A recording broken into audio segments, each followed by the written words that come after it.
How did you get your start, and how did you go about choosing roles that helped you avoid being typecast? Being a large black man in Hollywood, you are put in a certain box, and it's difficult with agents because the agents get 10% of what you make, and if you start talking about boxes, you're not very popular with the agency because you're not a businessman. You've got to live with yourself also. So it's really balancing the income that you get from jobs with the self-regard you have for yourself in terms of, because whatever you put on screen, as you can tell you, is there forever. It's past your life. Whenever I die, that film is still out there representing me.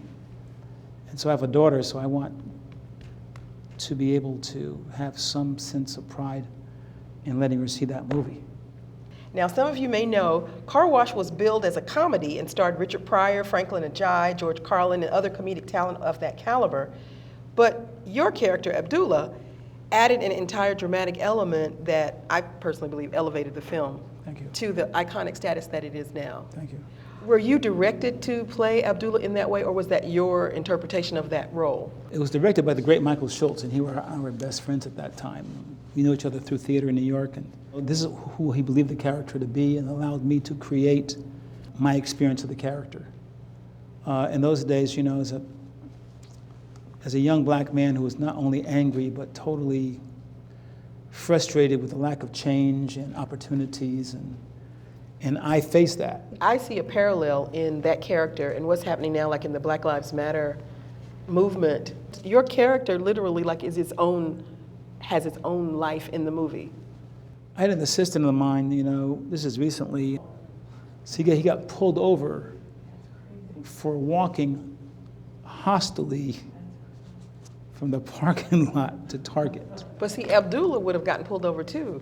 But in that same scene, when you broke down and we saw that, you know, the tender side of you, it showed that it was, like you say, it was all of the frustrations of life that basically were, you know, pushing you to do something maybe outside of your actual character. It's an interesting question that you ask, because many black men today are in pain, as he was in pain. But as a man, you're not allowed to express your pain. You're supposed to be the strong protector. So because we have this face, it does not mean that we do not need to be understood in terms of the level of pain that we're going through. And that's not happening very much. You know, American Gigolo is a true classic, you know, and that scene with Richard Gere, you know, remains provocative and groundbreaking, even still today, you know, especially in light of your character, Leon, being a gay pimp. You know, that was very daring then and now. Did you have any hesitations in taking that role? Not really.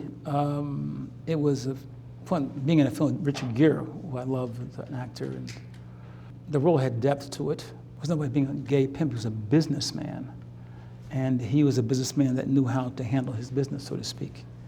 And I was fascinated by the textures and complexities of character. I just like good guys that do bad things and bad guys that do good things. Those are layered characters. And, yeah. you know what I mean? The anti-hero kind. They remind me of myself. Because no one's totally good, no one's totally bad, you know?